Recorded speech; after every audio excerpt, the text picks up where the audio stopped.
Thanks for helping me out during the ceremony. I had no idea what I was supposed to do. You don't know Latin, do you? Don't worry. Work in the scriptorium will teach you fast enough. Why exactly are you here? Was it your choice?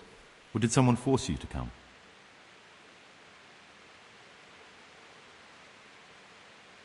Being here in the monastery is my dream come true. Being a monk is so exciting. Well, no one's ever said that before. I'm curious if you'll still be singing the same tune in a month's time. Would you tell me something about yourself?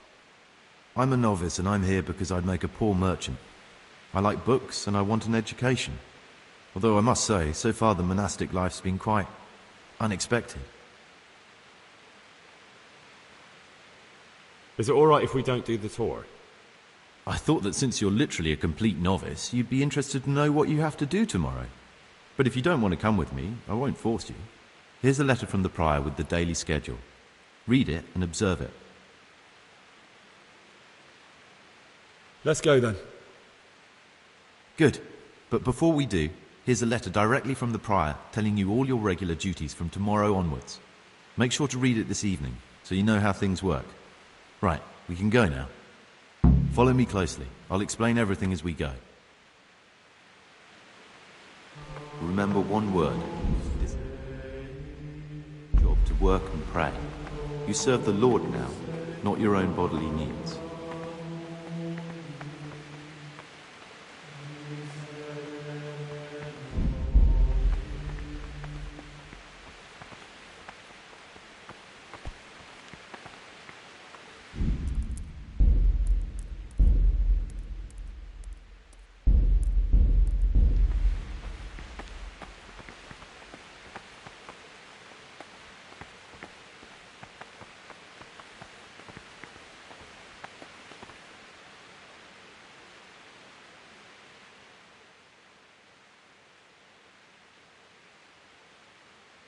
I'd like to ask you something about the monastery. Who's in charge of things around here? Truthfully, everyone except us. But officially, Abbot Peter. And soon enough, someone else. As if it mattered. Our life will still be work and prayer. I see. Are there any rifts between the brothers? Yes. From the moment talk began about electing a new abbot, it's been like a hornet's nest here.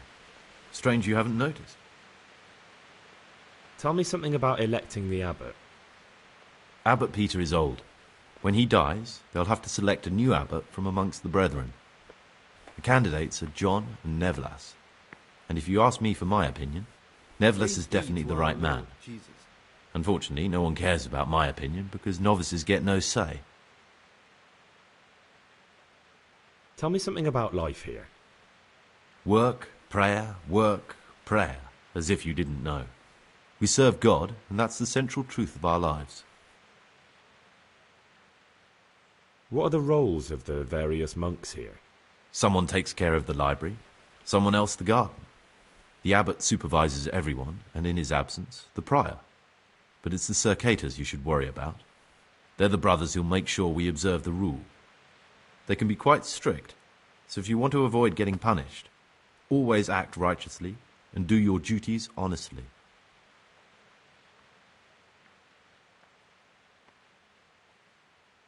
Who would you choose as the new abbot if you could? Why should I even think about that when I don't have the right to vote? Gregor, don't go poking your nose into other people's business. You'll sleep better at night.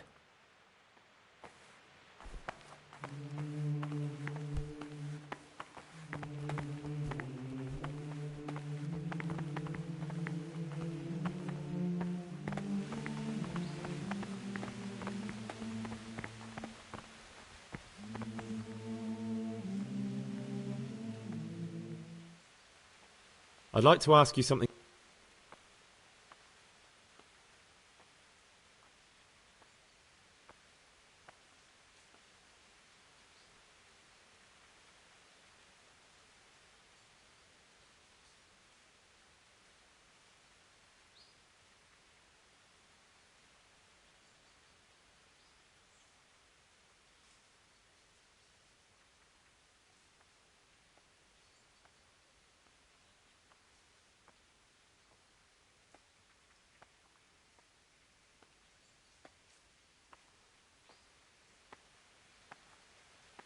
It occurred to me you might be the man to ask. I'm looking for some lockpicks. Do you know anyone in the monastery who could help me? Lockpicks? You surprise me, brother. And you, a nobleman's son. But you could ask Brother Salarius. They say he used to be a thief.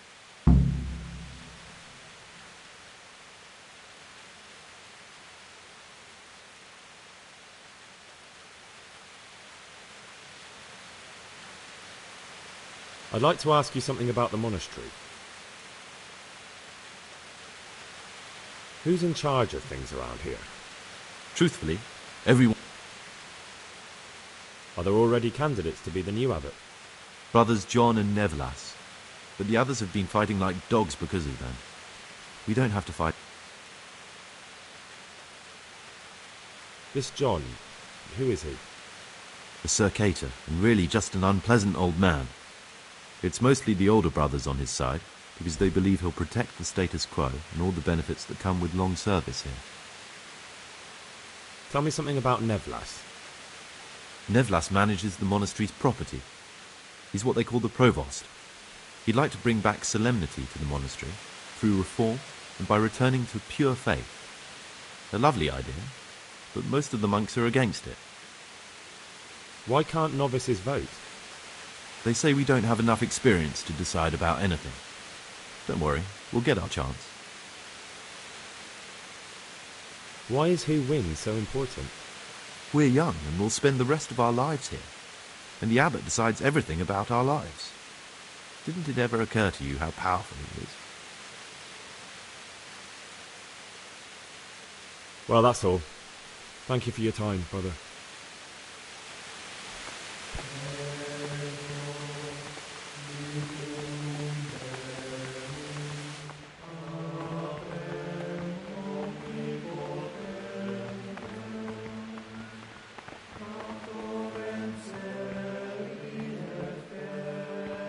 Here are the frattery and scriptorium, together with the library. These are the places where we work. Ora et labora. Pray and work. As a novice, you must always listen to your superior brethren. And above us monks are the prior and the circators, who punish every infraction. You'll know them by the canes they carry. Do what they say.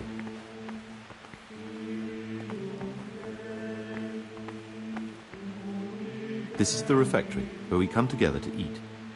During meals, you must be silent. Only one brother reads aloud from the Rule of Saint Benedict. The Rule is the only law we recognize, with the exception of those from God himself. If you break any of its precepts, expect a swift punishment. But I've already told you about the circuitous.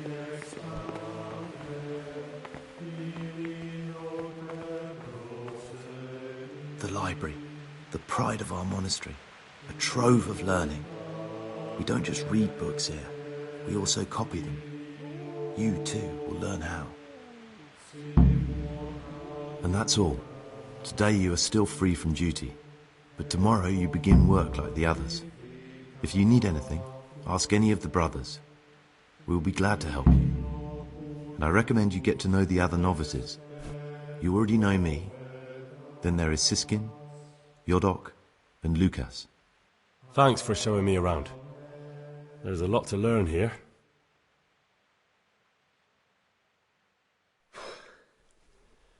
I need to make a confession.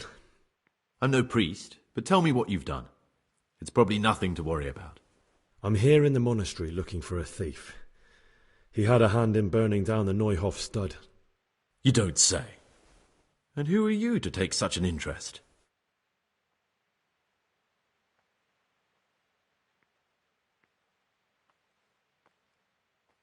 Someone whose job it is to investigate the case, find the perpetrators and make sure they get the punishment they deserve. Punishment? Do you intend to punish them here, in the monastery? I don't know yet. I'm still just on their trail. Perhaps you could help me find him? The missing thief? If I knew anything, I'd tell you. I suppose it must be one of the novices. I've only recently heard about the Neuhof incident, and all the other brethren have been here much longer than that. I know. Aside from me, there are only 4 novices, but still I don't know which one he could be. 3? Please. Leave me out of it. And you're right that it could be any one of them. No one knows anything about Lukas. Siskin might be a lot of things, but a monk isn't one of them. And Yodok is a slimy worm. It wouldn't surprise me if he was behind that massacre. Actually, the more I think about it, the less I like that Yodok. He's a treacherous rat who'd do anything to get in someone's good books. The thought of Yodok at Neuhof sends chills up my spine.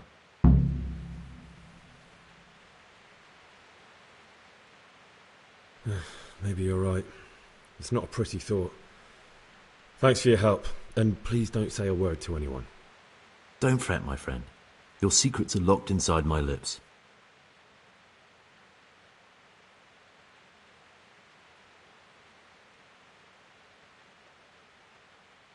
Will you tell me something about you? There's not much to tell. I lived in Vlashim, and after my father died, I found out I wasn't much of a merchant. So I left the shop to my brother, and decided to become a monk. It's peaceful here. There's food and lots of time to read. So you chose to come here?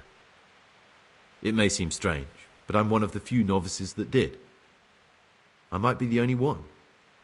The truth is, the idea of spending my life in a monastery was more appealing than being cooped up in a greasy old shop.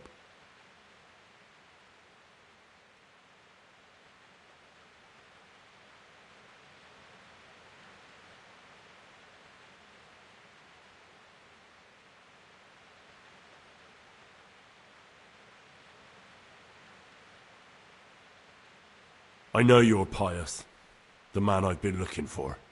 So you're finally sure? Tell me, Gregor, or Karl, or whatever your true name is. What do you want to do now? I don't know. I'm not sure what I should do. Well, at least you're prepared to think and not just play bloodhound for a pack of nobodies. And I'm glad you have your doubts. I don't want to be like the people I'm looking for. If I have to kill, it should be for a reason, not because I enjoy it. You know, we're both pawns in someone else's game. They have plans for us, but we don't have to let them use us. We can just forget all about it and go our own way. I was a bandit, and I was at Neuhof. I've robbed and stolen, but I swear to God I've never in my life slain innocent people. What I saw at Neuhof made me realize my life was worth shit, but I still had a chance to change for the better. Here in the monastery I've had plenty of time to think things over. But then you showed up and fucked it all up. So the evildoer changes his ways and finds God. What exactly are you proposing? Both of us can leave this place. You can go back to your people, and I can go somewhere where I can live out my life in peace, and no one will try to kill me.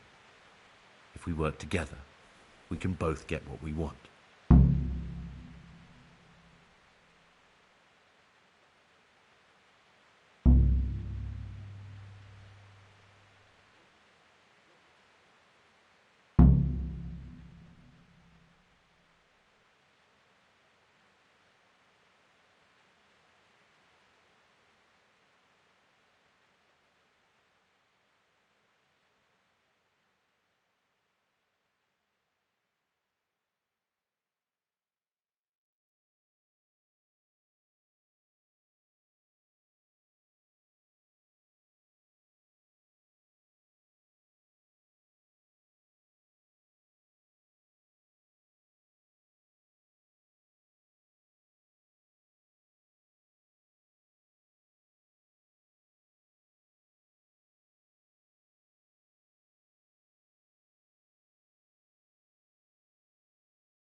What if I wanted a different option? You could kill another novice, I suppose. If news of the murder got out from the monastery, my former friends might believe I'm dead. But I'm offering you a solution that doesn't require any killing. Before we make a run for it, we'll make it look like someone's killed me. Loads of blood, a tattered scrap of my habit, and footprints leading towards the river. No one will bother looking for my body there. There we'll split up. You go for your bounty, and I'll get as far away from here as I can. Good. Let's do it your way. Good. I'm glad that despite our initial discord, we could reach an agreement. Here, take something to calm your stomach. Now we'll need the keys to the monastery and some blood to make the tracks. What are you going to do? I need to get ready for a long journey. Prepare supplies, get some normal clothing somehow, that sort of thing. You can escape in that habit, but I need to vanish as fast as I can. What do I need the keys to the monastery for? How else will we get out? This place is practically a prison. Getting the keys won't be easy. I know, but Brother Salarius is a reformed thief. I'll bet he still has a few lockpicks lying about. If you know how to use them, they'll be worth finding. Or there's the hard way. Steal the keys from the prior. He carries them with him at all times. They both sound hard to me. But needs must.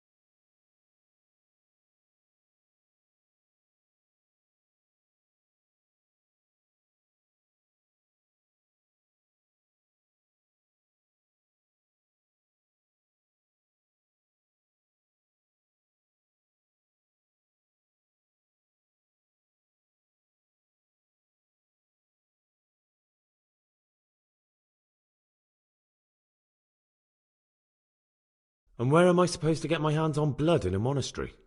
You'll find a parchment in the kitchen with a list of ingredients on it. All the things they're ordering. Add blood for making soup to the list. And when it's delivered the next day, take it before anyone notices it's even come.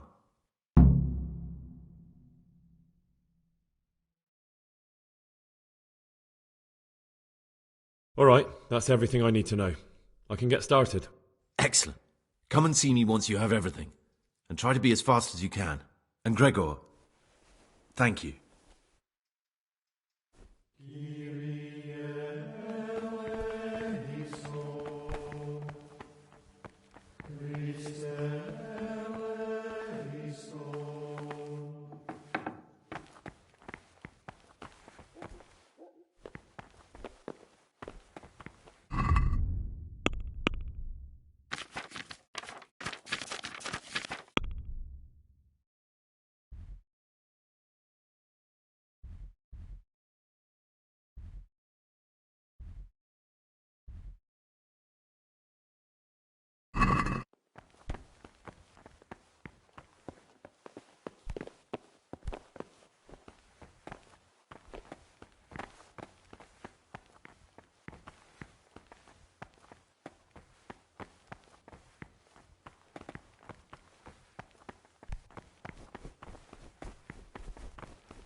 I'm Gregor, a novice.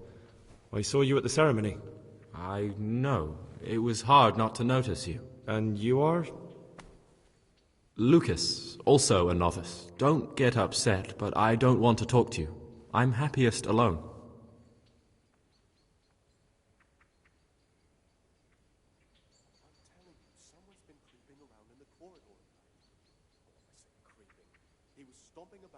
I'd like to know something about the other novices. I don't know much, but ask away. Tell me about Antonius. I'd like to, but there's nothing to tell. I've never spoken to him. I've never asked about him.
Salve.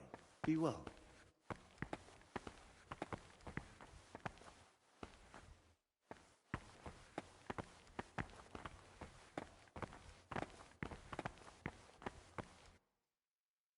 Can't you see we're at...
The Rule of Saint Benedict. Readings on the Abbot. Therefore, when anyone receives the name of abbot, he ought to govern his disciples with a twofold teaching. That is to say, he should show them all that is good and holy, by his deeds even more than by his words, expounding the Lord's commandments in words to the intelligent among his disciples, but demonstrating the divine precepts by his actions for those of harder hearts and ruder minds. The abbot should always remember what he is and what he is called, and should know that to whom more is committed, from him more is required. Let him make no distinction of persons in the monastery. Let him not love one more than another, unless it be one whom he finds better in good works or in obedience. And let him not shut his eyes to the faults of offenders, but, since he has the authority, let him cut out those faults by the roots as soon as they begin to appear. Remembering the fate of Heli, the priest of Silo, the well-disposed and those of good understanding, let him correct with verbal admonition the first and second time. But bold, hard, proud, and disobedient characters he should curb at the very beginning of their ill-doing by stripes and other bodily punishments, knowing that it is written, "The fool is not corrected with words." And again, beat your son with the rod, and you will deliver his soul from death. The rule of Saint Benedict, readings on the spirit of silence. Let us do what the prophet says. I said, I will guard my ways, that I may not sin with my tongue. I have set a guard to my mouth. I was mute and was humbled and kept silence even from good things. Here the prophet shows that if the spirit of silence ought to lead us at times to refrain even from good speech, so much the more ought the punishment for sin make us avoid evil words. Therefore, since the spirit of silence is so important, permission to speak should rarely be granted even to perfect disciples, even though it be for good, holy, edifying conversation. For it is written, in much speaking you will not escape sin. And in another place, death and life are in the power of the tongue. For speaking and teaching belong to the master. The disciples' part is to be silent and to listen. And for that reason, if anything has to be asked of the superior, it should be asked with all the humility and submission inspired by reverence. But as for coarse jests and idle words, or words that move to laughter, these we condemn everywhere with a perpetual ban. And for such conversation we do not permit a disciple to open his mouth. The rule of Saint Benedict, readings on daily manual labor. Idleness is the enemy of the soul. Therefore, the brethren should be occupied at certain times in manual labor, and again at fixed hours in sacred reading. To that end, we think that the times for each may be prescribed as follows. From Easter until the calends of October. When they come out from prime in the morning, let them labor at whatever is necessary until about the 4th hour. And from the 4th hour until about the 6th, let them apply themselves to reading. After the 6th hour, let them rest on their beds in perfect silence. Or if anyone may perhaps want to read, let him read to himself in such a way as not to disturb anyone else. Let none be said rather early, at the middle of the 8th hour, and let them again do what work has to be done until vespers. Weak or sickly brethren should be assigned a task or craft of such a nature as to keep them from idleness, and at the same time not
I'm Gregor, a novice.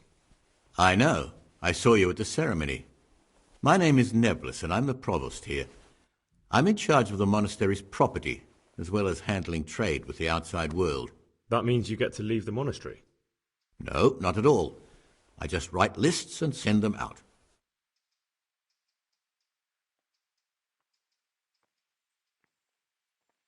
I'm here to work.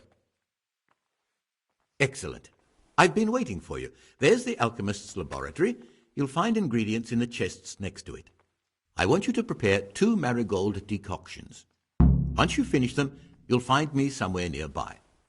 Don't forget to let me know when you're done so I can check them.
I'm telling you, someone's been creeping around in the corridor. What trouble? I've finished my work. Show me what you've made. Spectacular, Gregor. You've found your talent. Soon enough, you'll be teaching the other novices.